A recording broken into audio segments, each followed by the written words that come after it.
Assalamualaikum warahmatullahi wabarakatuh. Jumpa lagi dengan Ibu ya. Hari ini kita kembali belajar mata pelajaran PPKN ya. Minggu lalu Ibu sudah menjelaskan materi-materi yang kita bahas ya. Di mana yang kita bahas minggu lalu yaitu Pancasila sebagai dasar negara dan pandangan hidup bangsa.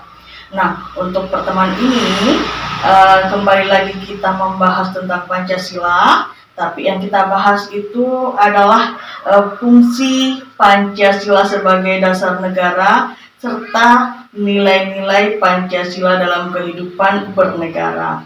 Nah, sebelum Ibu menyampaikan materinya, ya, Ibu harap kalian bisa menyiapkan pulpennya dulu serta bukunya untuk mencatat materi-materi atau poin-poin yang penting yang mestinya kalian harus catat ya, supaya kalian tidak lupa dengan penjelasan-penjelasan yang Ibu sudah sampaikan. Nah, sebelum Ibu memulai materinya, silakan disimak terlebih dahulu tujuan pembelajaran hari ini yang akan kita capai. Silakan disimak. Tujuan yang akan dicapai untuk pertemuan ini adalah melalui pembelajaran kelas virtual Bakucin ini diharapkan siswa dapat 1. Menyimak penjelasan materi dengan baik tentang fungsi Pancasila sebagai pandangan hidup bangsa dan nilai-nilai Pancasila dalam kehidupan bernegara. Yang kedua, mengamalkan nilai-nilai Pancasila dengan sopan dalam kehidupan berbangsa dan bernegara. Kalian sudah menyimak apa saja yang menjadi tujuan pembelajaran kita hari ini ya. Nah, untuk pembahasan selanjutnya kita tetap membahas Pancasila, namun yang pertama kita bahas adalah fungsi Pancasila. Nah, sebagai fungsi utama Pancasila yaitu sebagai dasar negara dan sebagai ideologi negara. Nah, Pancasila merupakan konsep pemikiran yang diciptakan dari kepribadian bangsa Indonesia. Lantas, apa sajakah fungsi Pancasila bagi bangsa Indonesia? Nah, dikutip dari buku Pancasila sebagai ideologi dan dasar negara oleh Ronto, ya, ada 9 penjelasan fungsi Pancasila. Silakan disimak penjelasannya sebagai berikut. Nah, 9 fungsi Pancasila yaitu: yang pertama, fungsi Pancasila sebagai ideologi negara, di mana tujuan bersama bangsa Indonesia yang diimplementasikan dalam pembangunan nasional yaitu mewujudkan masyarakat yang adil dan makmur baik secara material maupun spiritual. Yang kedua, fungsi Pancasila sebagai dasar negara, di mana dasar falsafah negara mengandung pengertian bahwa Pancasila sebagai dasar mengatur penyelenggaraan pemerintahan. Yang ketiga, fungsi Pancasila sebagai jiwa bangsa Indonesia. Menurut Profesor Pringgodikdo, tanggal 1 Juni 1945 adalah istilah untuk hari lahir Pancasila. Sementara Pancasila itu sendiri telah ada dan menjadi jiwa sejak adanya bangsa Indonesia. Yang keempat, fungsi Pancasila sebagai kepribadian bangsa Indonesia, di mana pada fungsi ini Pancasila diwujudkan dalam sikap mental, tingkah laku, serta perbuatan. Yang kelima, fungsi Pancasila Indonesia sebagai pandangan hidup bangsa.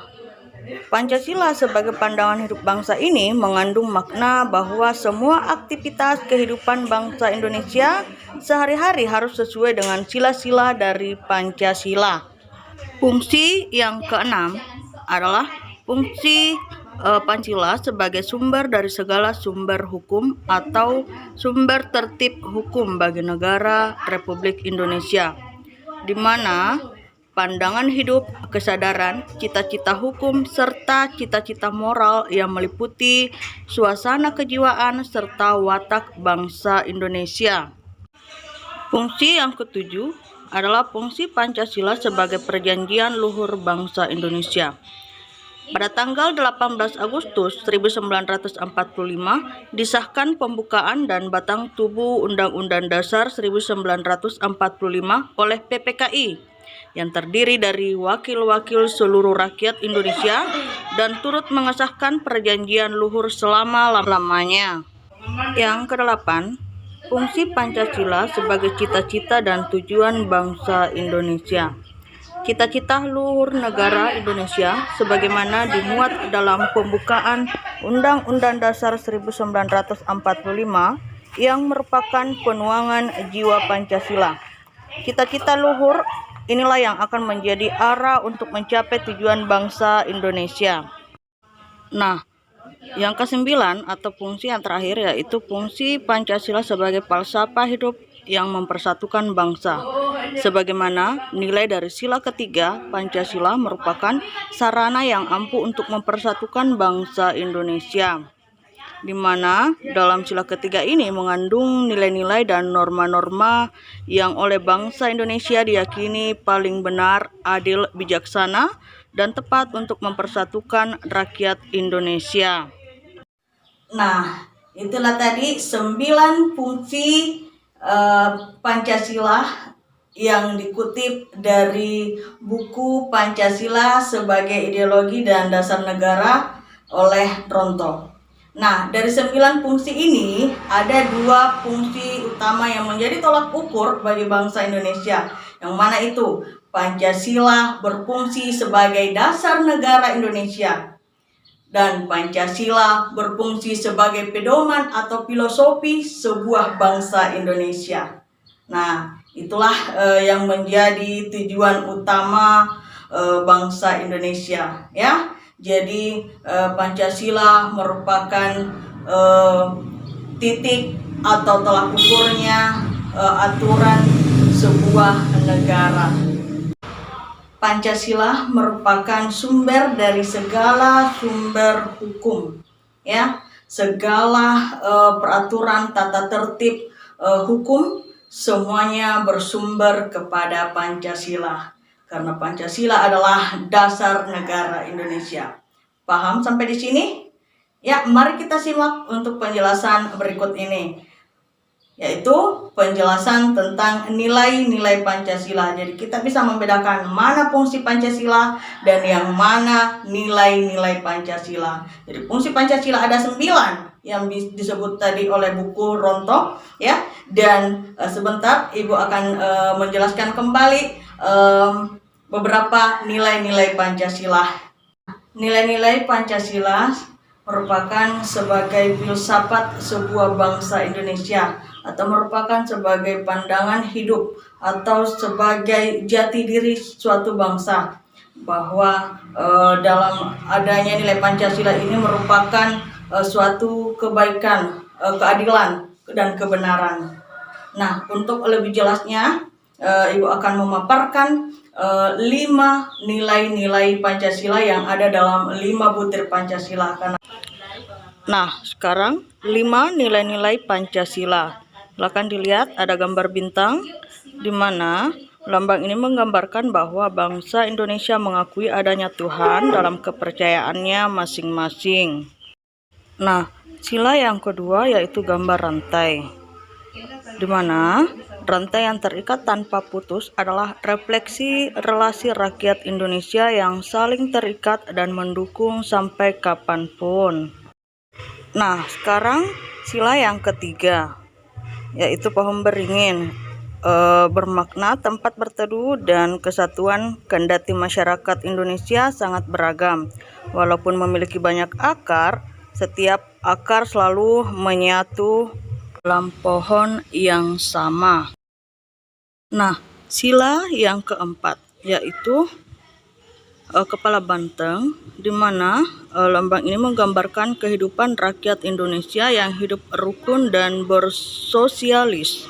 Nah, untuk sila yang kelima yaitu gambar padi dan kapas. Sila ini memiliki lambang padi dan kapas yang menggambarkan sumber sandang dan pangan rakyat Indonesia. Sejatinya, lambang ini adalah gambaran tujuan bangsa Indonesia secara keseluruhan. Nah, itulah tadi penjelasan dari Ibu ya, mulai dari fungsi Pancasila ya, tujuan Pancasila, serta nilai-nilai Pancasila yang terkandung dalam 5 sila atau 5 butir dalam Pancasila. Kalian sudah bisa memahami ya, kalian sudah bisa mengetahui apa sajakah arti Pancasila, apakah Pancasila sebagai dasar negara, apa tujuan Pancasila, apa fungsi Pancasila, serta sudah bisa mengetahui apakah nilai-nilai Pancasila yang terkandung dalam setiap butir yang ada dalam Pancasila, karena ini merupakan dasar negara Indonesia ya, yang kalian wajib tahu dan kalian wajib mengetahui apa-apa sajakah yang menjadi nilai-nilai dalam setiap butir Pancasila. Nah, karena kalian sudah mengetahui penjelasannya ya, kalian sudah menyimak ya, Ibu akan memberikan tugas ya. Tugasnya itu adalah setelah kalian menulis materi yang Ibu jelaskan tadi di buku catatannya, untuk pertanyaannya atau untuk tugasnya ya, silahkan mencari contoh di rumah kalian atau di sekitaran kalian, di lingkungan kalian, 2 contoh pengamalan nilai-nilai Pancasila ya, 2 saja contoh pengamalan nilai-nilai Pancasila yang ada di sekitaran kalian, misalnya di lingkungan rumah kalian atau di sekolah kalian ya. Tapi karena kita tidak sekolah ya, kita belajar daring ya, kalian mencari tahu saja nilai-nilai pengamalan Pancasila yang ada dalam rumah kalian atau di tempat tinggal kalian ya. Nah, sudah paham ya? Ya, kalau sudah paham, jawabannya ini seperti biasa kita foto ya. Setelah dipoto, kirim ke Google Classroom.